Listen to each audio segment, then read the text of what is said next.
Let's now find out what the big stories are making the headlines today. Joining us for the front page of the newspaper is Public Affairs Analyst Dotun Ojon. Good morning, Mr. Ojon. Hope you two will knock off. I'm about to go live. Hey, good morning. Good morning. Thanks for being here. Bless you. Sorry.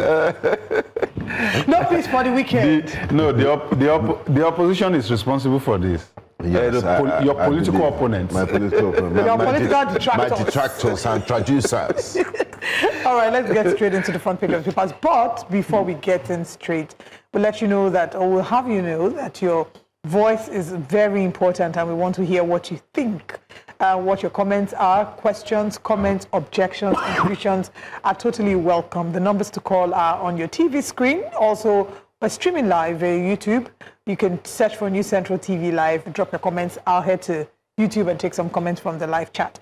Now let's go to our first paper this morning, which is I think we should begin with the Punch newspaper. All right. On the front page of the Punch newspaper this morning. All right. Directors, which paper do we have first? Let's start with the Tribune. Tribune Okay, newspaper. let's have Tribune. And the headline is a very scary one and sad, to say the least. Kaduna abduction. U.S. wants Nigeria to strengthen protection of Christians. But does Nigeria want to strengthen protection of Christians? We need U.S. to do that? That's $1 million question. Or are they expecting Trump to post another message so that they can sit up and really address the situation? The writer says Southern Kaduna Christian leaders declared 2-day fasting over a safe return of abducted worshippers.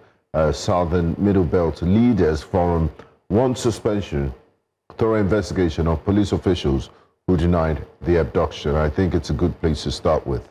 I mean, when we saw this, and it would be nice to play that video clip just to put things in perspective of the Kaduna State Commissioner of Police making this denial first, and then we'll come back to Dotun Ojon in the studio for analysis. Director. All right. I think while they're trying to get that video, maybe we can take Dotun Ojon's reaction. Okay, that's the video. There is bandit attack in Kurmin Wali, in Kajuru local government. We quickly mobilize our policemen, military and other security agencies to the area. But to our dismay this morning, till now that we are speaking, nobody is able to come out with any figure or name of any person that is kidnapped from that community. Our policemen, the chairman of the local government and other agencies were at the scene of crime, alleged scene of crime. We went there. Till now, there is no information about any attack or any kidnapping of over 300 persons. And on this, I want to warn some of these troubleshooters. Please stop giving out false information to those discredit the state and the security agencies. We are always ready to deal with any situations. And if they didn't stop this kind of menaces, we are going to arrest anybody that is found wanting. So you've seen what he said, and very, very confident statements he made. These are lives of Nigerians that were hanging in the balance, their safety. But let's hear your reaction. Okay, the bigger picture really is not what the commissioner said. The bigger picture is what led to what he said, which is not even the kidnapping. It's the fact that the community thinks that it is not safe enough to give out information even when disaster happens. And it's a big question mark. And you know, we have repeatedly talked about the fact that the citizenry does not trust the government. And at every point in time, there's no how you will be able to police a community without first having the trust of the people. This is a complete display of lack of trust of the people in their security, in their government, and by extension, their security operative. Now, we cannot begin to talk about failure of intelligence for somebody to have come to say, oh, we relied on the community people and we didn't get information.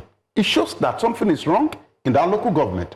For instance, as deep into the forest as any local government may be, there must be, as a matter of fact, presence of DSS.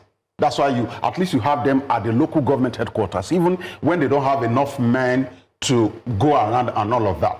But it shows you that from this display of, I don't want to use the word ignorance, from the fact that the police authority was not even aware that there was kidnapping, it means that there's a failure of intelligence, not a preventive intelligence, which is what should be the conversation. It is actually when this thing has happened, instead of being reactive. Yes, when this thing has happened, they still don't have information to it. So, and this. So why would he go on there and make those blatant denials? Because this is not denial. He was certain that thing did not happen. It was clear lack of information. He doesn't have the information. And you will see, it's not just about the police. You will see the number of other agencies of government that are came behind him in that interview. If you look at the interview, yes. It shows that the entire security architecture of the state is not aware that something is about to happen. And apart from the fact that the entire security operative or architecture of the state is not aware, even after the thing has happened, they do not have their men on ground to the point that they will have information as to what has happened.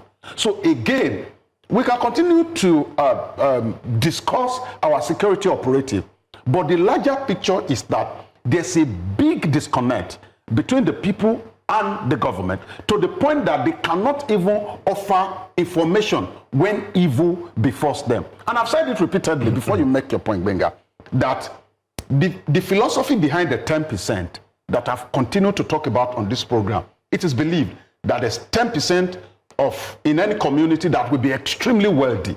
It is believed that also there may be the possibility of a 10% that will want to commit crime. It is the duty of government to rally the remaining 90% against this 10% that wants to commit crime.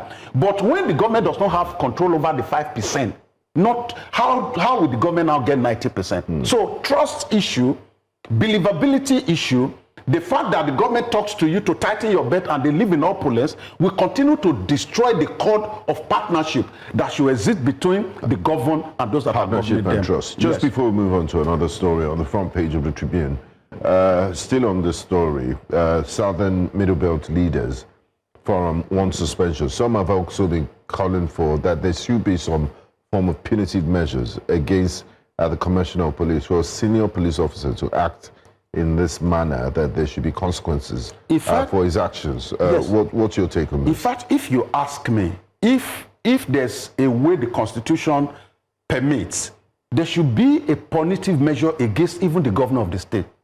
For this to have happened, it means that everybody that is involved in the security, the chief security officer of the state, everybody has come to the conclusion that this incident did not take place. There's a governor that ruled a southwest state. And one day I was having a conversation with somebody who you will call a nobody in my community. I was having the conversation. The guy confided in me that every 1 a.m. in the night, the governor of the state is part of the people that the governor of the state will call and ask, okay, how's your... And the guy is so lowly, he was an Okada rider. But the governor understood his job as chief security officer to have picked men across the state that gives him information aside from the daily security report that he reads. Intelligence. Yes, on the ground. On the ground. So the concept of being a governor is not just to wait for allocation. It's not to come on television to accuse the federal government of doing nothing. The concept of being a governor is actually to have a proper view of your state first. Because if you do not have a proper view of your state, even when the resources come in, you don't know what to do. You don't know what to do. So beyond even the punishment of the commissioner, I think everyone that is sitting in Security Council of the state needs one kind of punishment, reprimand or anything that can be done so that they know that on this one, they actually grooved. Okay, well, I'm hoping that will be enough of a deterrent to ensure that something similar doesn't happen, because in a country where we're on the we're in a very sensitive position, and security has been a plague. When you hear that there's an attack, the first response should not be denial. It seems like we're more concerned about our public image, and how optics, the West perceives us, as opposed to actually offering the protection that citizens deserve as part of the obligation that the government has to Yes. us. Let's go back to the front page of the Nigerian Tribune and take a few other stories. Remember that the numbers to call will be on your TV screen. We're now officially opening the phone lines. You can call in and let us know your thoughts. Still on the front page of the paper, we can see here, UN says 35 million Nigerians risk hunger after global funding collapse. Nigeria's cashew export hits $400 million. Milk, whole bread diets dramatically reduce cholera infections, according to experts. I am comfortable in PDP, Makinde says, meets with Tinubu at Villa. Tinubu seals deal with Shell to unlock job forex flow. Oil drilling at Ogun waterside. Ojokola deep sea ports set to take off. Olokola, sorry. Ambassadors, Tinubu posts Are to USA, okay to France, Dakigari to Turkey. We also have here Fubra, Chief Judge rejects requests to constitute impeachment panel. These are the stories on the front page. Maybe we'll start with the implication of Governor Seyi Makinde meeting with President Bola Ahmed Tinubu and him saying now that he's comfortable with the PDP. I'm sure we have the clip of what he had to say. If our directors can play that, we'll appreciate that, you know, and then we can come back to take reactions. But let's have your thoughts. Maybe we'll play it midway. Okay, so I think in politics, it's only a bad politician that we term somebody an enemy. And I've seen it repeatedly being done, that some politicians will just tag somebody an enemy and they are not going to talk to him. Not in the face of 2027 election. This is how to measure intelligence of politicians. How quickly you can mend fences and agree with your opponent. And I think one of But did the governor have any issues with Mr. President in the first place? Okay, so it is clear that there are a few issues, except if we don't want to read minutes to what have been said. Beyond the wordings of what have been said is the concept of paralanguage, how you say what you say, and how people can actually deduce meanings from what has been said. So it is clear that there's a bit of back and forth. Clearly, there were promises that were made before the 2023 election. That is very clear. Whether those promises were kept is a different thing entirely. But also, you've seen that one of the vocal supporters of President Tinubu, former Governor Ayo had come out to say, though, we may not give you the ministerial position that you actually put in the name of somebody for. But actually, when this happened, the government approved 50 billion for you. And so these are some of the conversations for the disaster. And a lot of people have come out to say that the money never went for the purpose of the release. And the governor had also come to say, oh, I got 30 billion. And when the statement of account was released, it looked as if the 30 billion was kept in a savings account and, you know, the little deduction, and there was no interest and all of that. So conversations here and there. And I think I respect President Tinubu, whatever the conversation is, his ability to see things from more than a partisan perspective, to be able to involve everybody within the community. Thank you so much. He's actually fighting for this Doctor, let's just election. Take this call from Sally, who's calling from Abuja. Good morning, Sally. Good morning. Good morning. Good morning. Yes, please. Go ahead with your comments. Good morning, everybody in the studio.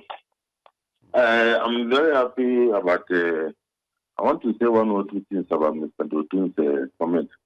And I always like listening to his opinions on television because he always comes with intelligent opinions. Number one, on this issue of attack, yes, it was embarrassing we watched when the security agency said there was no kidnap at all. Then barely 24 hours, we had another view from Abuja headquarters. Yes, there was sickness. So the intelligence view that Mr. Dotun put here is lack of trust from the community or from the people to the security agent to release the information. Meanwhile, the information has been going through social media where one of the people that were wounded mentioned, described how it happened. But because probably, like you said, they lack the confidence for them to tell the truth agency exactly what happened. Because a lot of people, you must understand that a lot of you are now beginning to say, insinuate that some of these things, government is involved and all those things. So they lack confidence in telling security agency anything, the truth of what happened. So this other aspect of it, I think, is very important. The security agency must go back to find a way of rebuilding confidence. The security cannot be done without the information of the general public. And if the public like the confident to release information, then nothing can happen. So you can see how the damage control is being done after the embarrassing situation. Then the second thing is, you mentioned one key element. If you are a leader, you don't just sit down and rely on those wearing uniform to give you information, because those wearing information also get the information from the grassroots. So, which means those in leadership should also adopt what Mr. Dotun described, how one of the governors is doing it or was doing it, by directly relating with the community people, the most downtrodden person that you see can give you information. I worked and led a service in a situation whereby, in the course of doing my work before, I used to have that kind of a style of getting my information from the people around me, so that they can give me information on what is going to happen around, so that there will not be any crisis and this. So those two important views from Mr. Dotun are very critical, and I hope the leaders and those responsible are listening or have listened to him, so that they can adopt this one. If we do that, I think we'll reduce some of this. It is not good to always have this kind of embarrassing counter allegations and this. It has happened, no, it has not happened. Then we finally come and say it has happened. Because the time lapse that was created after that incident, because this timing is very important. Immediately something happens. If they can get it, then they can quickly pursue those. But you can see we have had more than 24 hours. All right. Thank you so much, Salihu, for your point. Of course, timing is very important. Like we've said on the show several times, the first 48 hours are very key, and denying would not have been the first step. Mokunye Chukwuemeka says, but look at the underdevelopment in those areas. Is governance very hard? I know the politicians don't have shape, but it's sad. Keep the comments coming on YouTube. We'll take more comments when we come back from this break. Welcome back. We're still looking at the front pages with Dotun Ojon in the house. Let's take a look at some of the other stories in the paper. I thought you were going to say Dotun Ojon joining us. Dotun Ojon joining nice. us. Wow. I saw you did. For a Friday. Yeah. That's You're very fit and healthy. Wow, you're At very 21. fit and healthy. Dr. Ojon, are you 21? Because you're very fit and healthy. No, I always wanted to ask when you got the, how did you start? I'll turn 22 this year. So. Wow, that's you're so so sweet. fit. That's sweet. That's massive. Can we move on, guys? Yes, that's why I think we should take a story on the front page of Nigerian Tribune. The UN says 35 million Nigerians risk hunger after global funding collapse. So I think one of the major issues with global funding is also the fact that it's been identified that some part of the money has actually continued to enter private pocket for so long a time. And it's understandable, because that's always been the practice around here. But beyond that, I say it, was it last week I was saying it, that in a community where we have over 13,000 babies every day, that's what the number we have in Nigeria, over 13,000 babies every day. In fact, I've forgotten our growth rate in terms of population. You cannot continue to wait for the president to get tractors before state governments have one.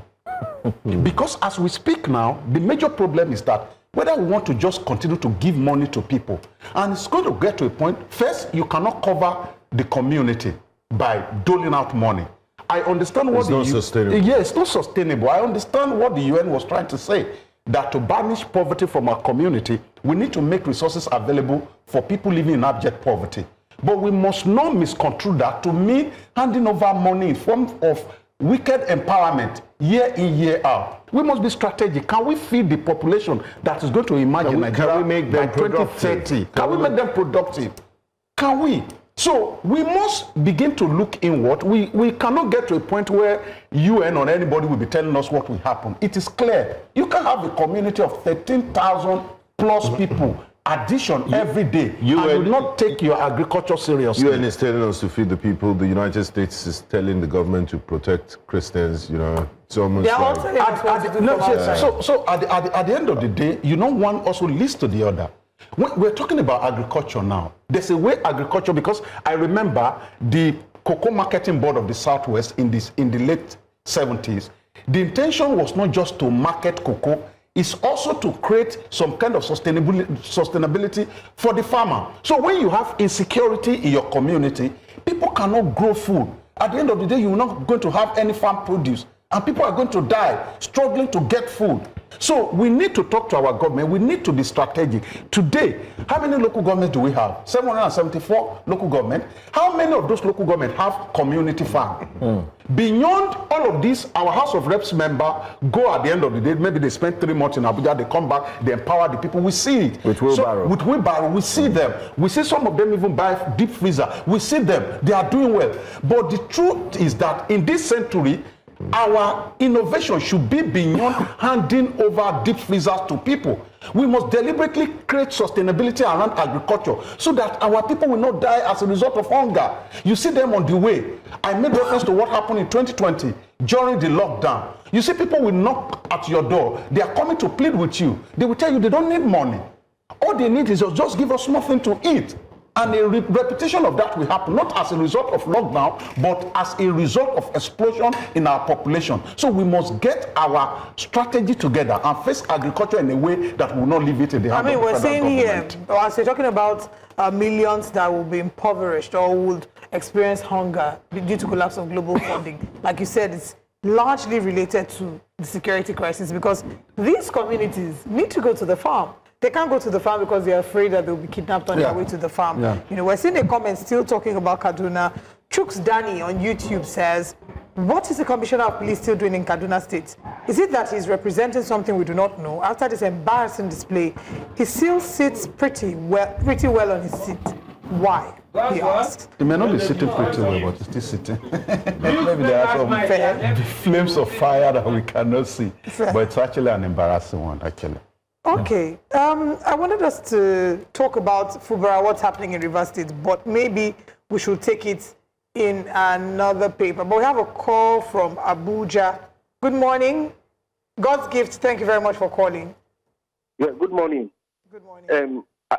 Yes, I want to just make a contribution on the issue of hunger in Nigeria, and then your analyst there was actually saying we should get more machineries, agricultural tools. No matter the tools that you have in the country, you will still have issues because there is insecurity. People are dying. People are scared of going to farm. You can't give me agricultural tools to go to the farm when there's insecurity. It's not possible. So the only way to deal with this issue is to ensure that there's security and people are free to go to farm. That is the only way we can come out of the issue of hunger crisis. You understand what I'm saying?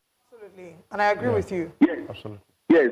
So I don't want to speak on the issue of Fubara, but first we'll come back to that. No, you can speak about it. Launch us into this issue about Fubara. Okay, no, because you see, we are so.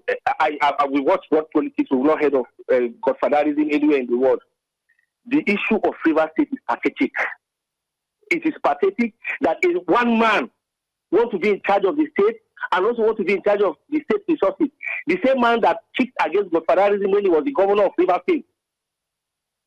Now he wants to suffocate the present governor and ensure that the governor does nothing in the state, so that he, as we say, the FCT minister, will be the person that is known in Rivers State. He wants to push out the governor, bring in the speaker as an acting governor. That will not work. We are not in a banana republic, for God's sake.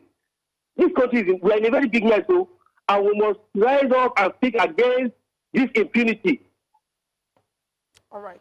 Thank you very much, God's gift. And the irony is, even when Mr. President stopped Intervenes. being governor of Lagos State, he didn't use this sort of methods. They call him the Jagaban of Lagos, and he's very influential in controlling the politics of Lagos. But it wasn't overt. He won't make statements like that. He wasn't frustrating his predecessors. So I wonder when this things will end.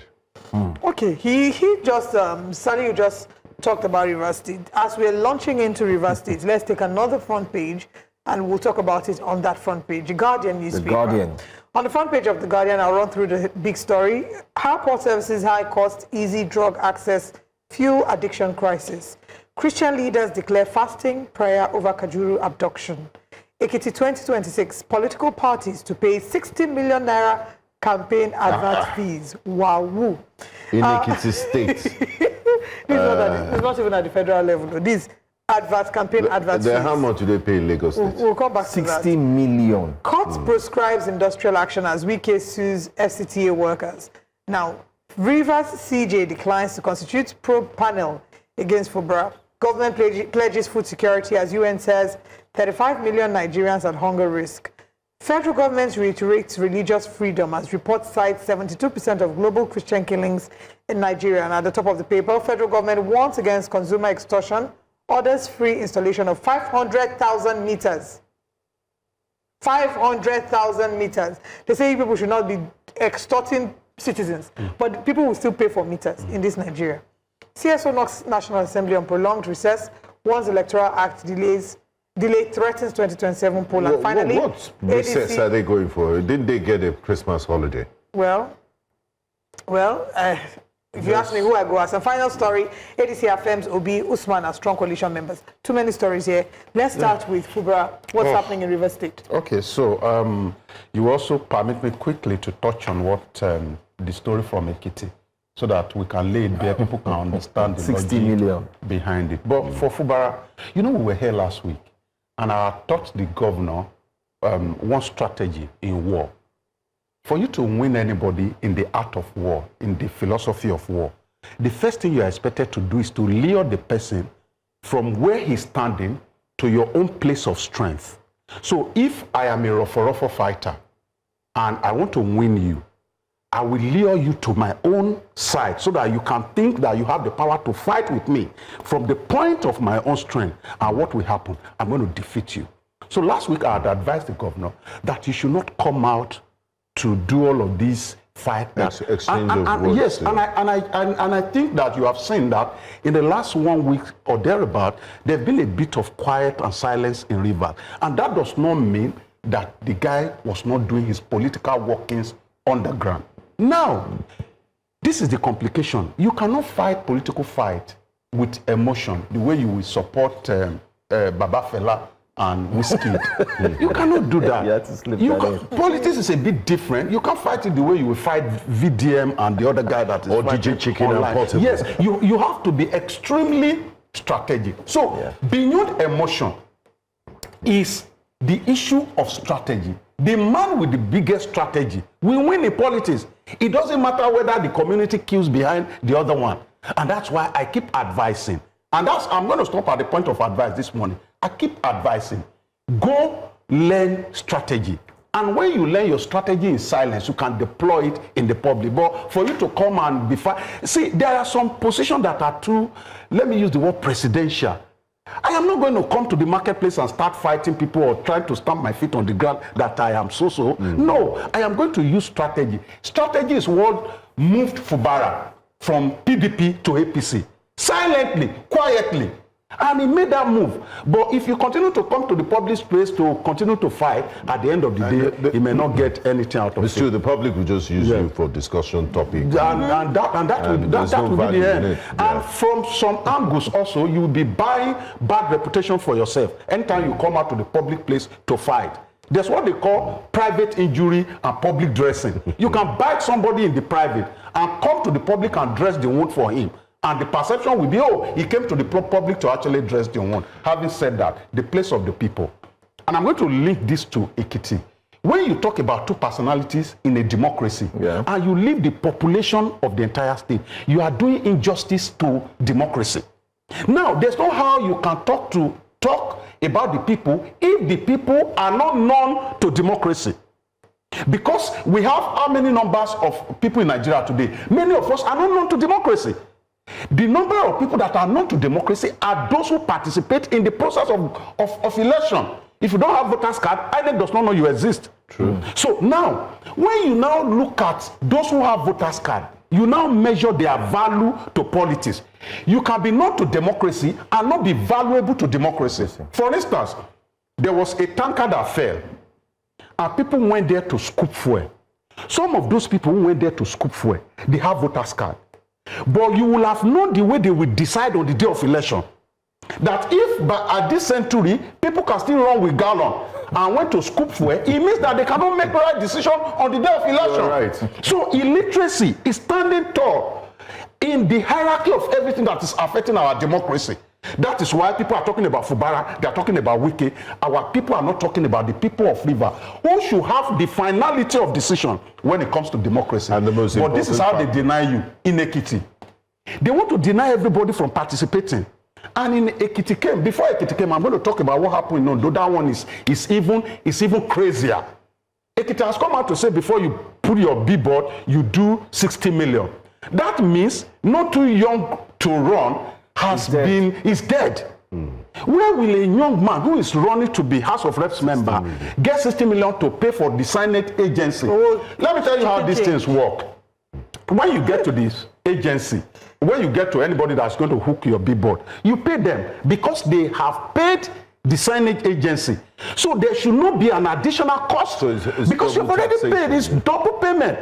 And it happened in Ondo State. When Ondo State government saw that a lot of people, even some of them in his party, a lot of people were putting billboard last week, I suspected that somebody that is very high in the state had called the chairman of the Senate agency, who was also a very young man, to release a statement that before any aspirant will put any billboard in any part of the state, they must make a deposit of 3 million. That's if you are going for Senate. If you are going to the House of Reps, you make a deposit of 2 million. And if you are going to the House of Assembly, you make a deposit of 1 million. Where will a 25-year-old guy who is still an aspirant? I mean, advertising agencies should have standardized prices for billboards, regardless of what office you are holding. So in fact, not even office, Benga, they should have a standard price for everything you are going to put on the board. Either it is politics, either it's a product, either it's anything. Now, you are not asking those who are hanging prayer banner to pay extra money. Why are you asking young men and women that are doing politics? It's a way of denying them an opportunity to challenge you in government. And if you see the press release of the Ondo State guy, you will weep. That guy is young, and I take responsibility for everything I'm saying about it. That guy is young and extremely brainless. If you see, I take responsibility, and that's why I said so. If you see the way he put it, he said, this is final. What in a democracy, a young boy will write a press release because the governor is backing you, and you say, this is the final. You cannot continue to deny people an opportunity to contest. Now, let's talk about party hierarchy. Party has already denied young people an opportunity to contest. For you to take form now, it runs to millions of naira. Where do you get the money from? Where do you get the form? My friend who is running on that APC, House of Reps in Ondo State, was crying to me yesterday that he is suspecting that they will bid them up to 30 million to get the form. Aspirant. I mean, what? And there's no guarantee that you win. If Nigerians, and I keep telling you, it comes back to Nigerians. If Nigerians refuse to tighten their belt and make a decision as to who governs them, these people, they will block every avenue for credible candidate to emerge. And it seems like democracy has been bastardized. It has been. It doesn't exist anymore in Nigeria. It's on sale. Because anything in democracy that put question mark on the participation of the people has killed democracy. Because it's for the people. Yes, party level, look at what they're doing. There's no internal democracy. I mean, one of our guests came yesterday, said it's no longer the people. It's for the elite, by the elite, and with the elite. It's crazy. And now you will see. 30 million? Unfortunately, the governor of Ekiti is a man I personally like, because he has this Omoluabi kind of character. He will not come to the public place to abuse people. But when you are subtly muzzling the mouth of opposition, then we cannot be together. Because the essence, I'm not even saying allow people to win election. Just allow people to contest election, so that there will still be something like a semblance of democracy in Nigeria. We cannot have these bright young minds, and you deny them an opportunity to get on the ballot. To just get on the ballot. We know that majority of these guys are still going to rig election at the end of the day. Just allow them to get on the ballot. Right. Just allow them. Anyway, we have to wrap things up here. Thank you so much, Mr. Ojon, for joining us. Thank you so much. This is not the democracy that our fathers, our political leaders fought for. Our generation is to do differently and decide what kind of democracy we want to run. That is being practiced. We'll be out of the studio now. I will be back again on Monday, and I wrap up by giving a shout out to two people, Tayo and Ebube. Thank you very much for being such incredible persons, and I wish you a wonderful birthday. So that I don't be looking for turning around on Tayo, we'll be taking the glory. Just T-boy. I'll use those one girl on the screen. you know, I just Watch that video. If it's the mother of my goddaughter, it will be more happy. Okay, now you are talking. Yes. Add the money there, not so they won't say I boo boo. Boo, they just call your name now.